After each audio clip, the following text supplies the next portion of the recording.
Chers habitantes et habitants de Mauléon, j'espère que vos fêtes de fin d'année ont été l'occasion de passer des moments agréables en famille.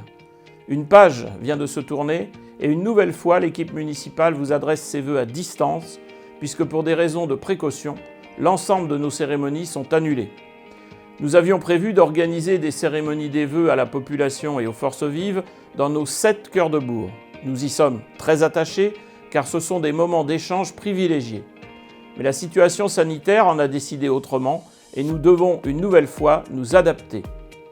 2022 vient donc de s'ouvrir avec toujours cette même incertitude. Depuis maintenant presque 2 années, notre préoccupation demeure le coronavirus. Les derniers chiffres nous prouvent que la vigilance et la vaccination restent indispensables. Malgré ce contexte, 2021 aura été marqué par de nombreux projets et heureusement. Cette nouvelle année s'annonce également rythmée. C'est donc de manière virtuelle que ces vœux vont vous être présentés. Mauléon s'engage pour le développement durable avec son agenda 2030. Vous avez été nombreux à exprimer vos souhaits en la matière. L'équipe municipale a présenté sa feuille de route lors du Forum du développement durable les 19 et 20 novembre à la Passerelle. À cette occasion, les scolaires, 470 accueillis le vendredi, et le grand public, 200 personnes, ont bénéficié d'animations variées.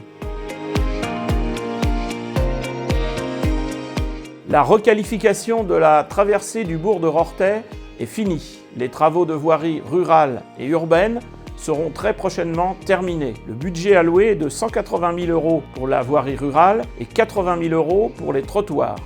Suite aux aménagements intérieurs de l'hôtel de ville, les services de la mairie ont repris leur place dans l'aile centrale pour la partie administrative et l'ancienne poste pour le pôle promotion et développement du territoire. Les travaux de couverture sont également achevés. Le quartier Saint-Jouin est également concerné et 2 chantiers sont en cours. La restauration du préau et la démolition partielle du bâtiment situé au carrefour.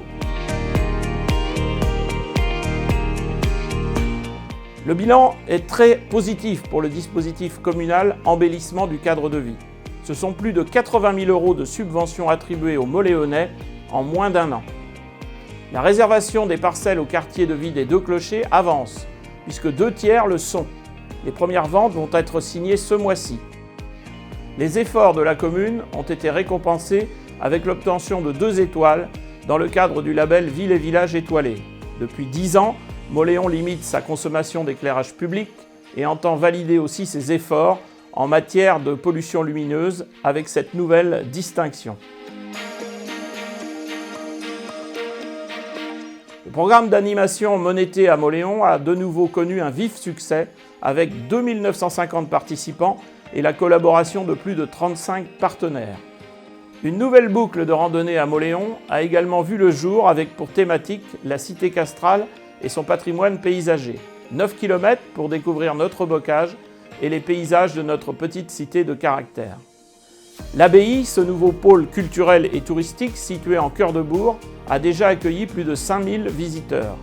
La fréquentation de la médiathèque a augmenté de plus de 20% et elle propose un nouveau service, la navette d'une bibliothèque à l'autre.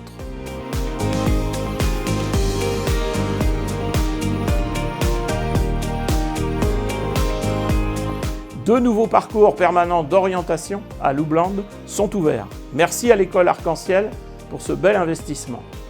Le premier forum des associations sportives, organisé par la commission sport, s'est tenu en juillet. La commune a accordé une subvention de 15 € par licence prise le jour J, soit une enveloppe de plus de 10 000 €. Le marché de producteurs à Rorthais, et malgré la météo capricieuse, a rassemblé de nombreux habitants. Une initiative qui sera étendue à l'ensemble de nos cœurs de bourg. 2200 personnes sont venues fêter l'avant-Noël à la Passerelle à l'occasion du marché organisé avec l'association des commerçants et la participation de 22 créateurs. Bravo aux services techniques de la commune pour l'ensemble des décorations de Noël créées et installées dans l'espace public. De nouvelles scénettes ont fait leur apparition pour le plaisir de tous. Le programme Continuité écologique se poursuit. Les écoles, dont la maison familiale rurale, participent à la reproduction de plantes locales. Le traditionnel rendez-vous nettoyage de nos rues a permis de collecter 600 litres de déchets grâce à la participation des habitants et des écoles. À Rorthais, les enfants sont engagés pour l'homme et la planète avec une exposition actuellement visible au parc de la Passerelle. La bande cyclable Mauléon-Rorthais, réalisée dans le cadre du budget participatif du département, est opérationnelle. À Mauléon, nos jeunes ont du talent. Maxime Turlot, meilleur apprenti de France catégorie espace vert, et Laure Bénédicte Beneteau, meilleur apprenti de France, ont reçu la médaille de la ville en juillet dernier. La maison familiale rurale de Mauléon compte également 2 nouveaux médaillés, Robin et Andy. Félicitations à eux.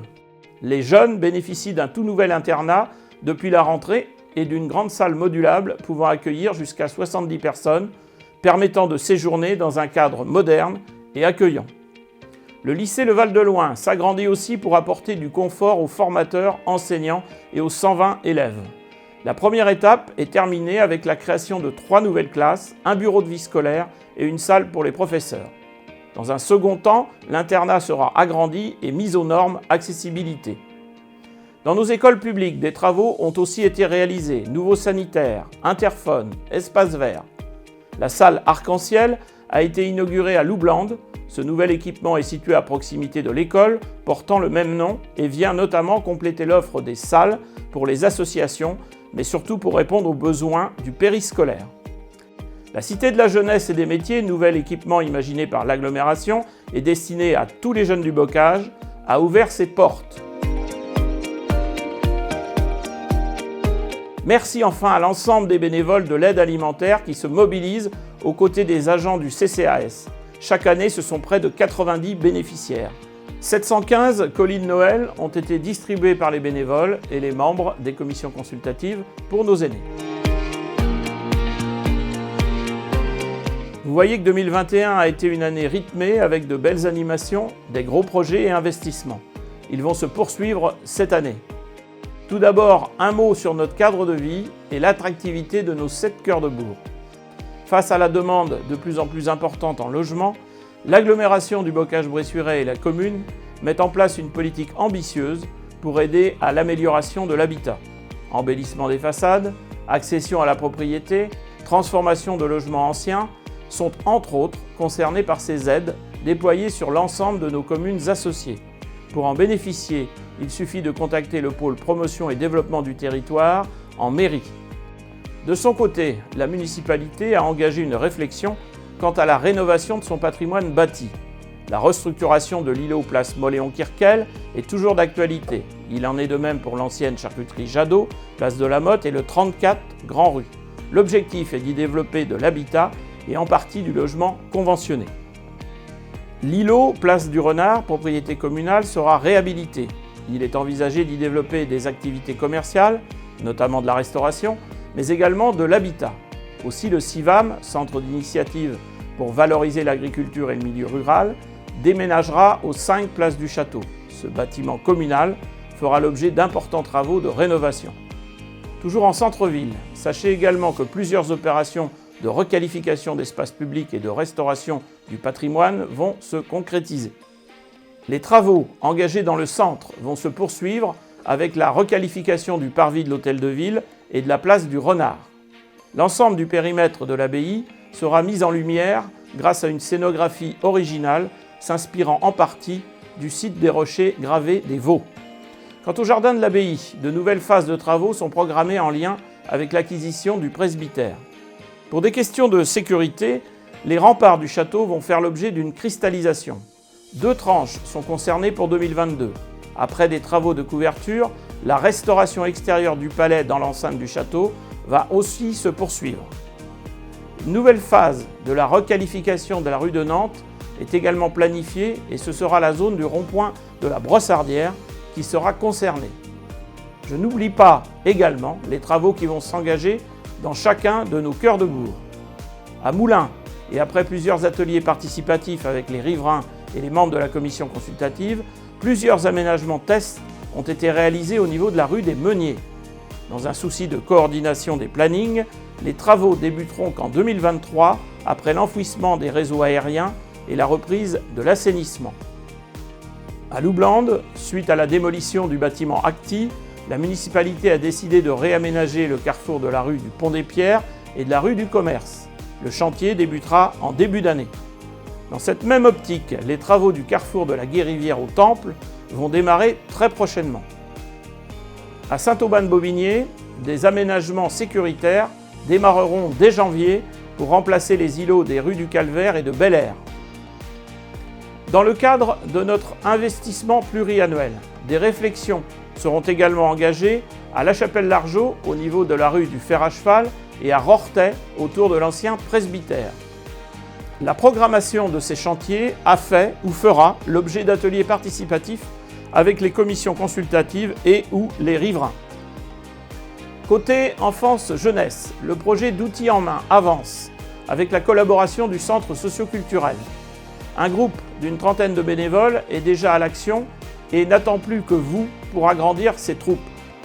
L'équipe municipale, en lien avec des associations, s'affaire à programmer des manifestations. Les médiévales, reportées 2 fois, se tiendront les 21 et 22 mai.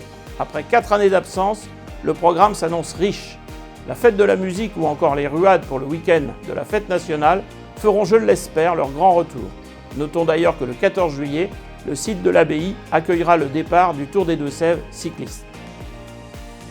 Aussi, et souhaité depuis plusieurs années déjà, la réalisation d'un terrain de sport en gazon synthétique est prévue au budget 2022 en lieu et place du terrain en herbe situé sur le complexe sportif Pierre Martin. Je profite de parler sport pour remercier l'ensemble des bénévoles des associations sportives, culturelles, de loisirs qui officient sur le territoire moléonnais et qui font appliquer la réglementation en matière de contrôle de passe sanitaire. La période est compliquée pour tous, mais restons courtois. La recherche de médecins est également une priorité de l'action municipale. D'ailleurs, depuis septembre 2021, nous avons le plaisir d'accueillir le docteur Foussa sur la commune. De nombreuses réunions de travail ont également été organisées en collaboration avec la communauté d'agglomération du Bocage Bressuirais et les professionnels afin de construire un projet de santé en vue de fédérer l'ensemble des énergies. En parallèle, des négociations ont été lancées pour acquérir un bâtiment dans le but de créer une maison de santé pluridisciplinaire. De plus, toujours dans un souci de faciliter la venue de nouveaux praticiens, la commune va prochainement réhabiliter un immeuble en centre-bourg afin d'héberger d'éventuels stagiaires ou remplaçants. Enfin, sachez que les travaux de la nouvelle maison de retraite démarreront dès ce mois-ci sur le site de l'hôpital local.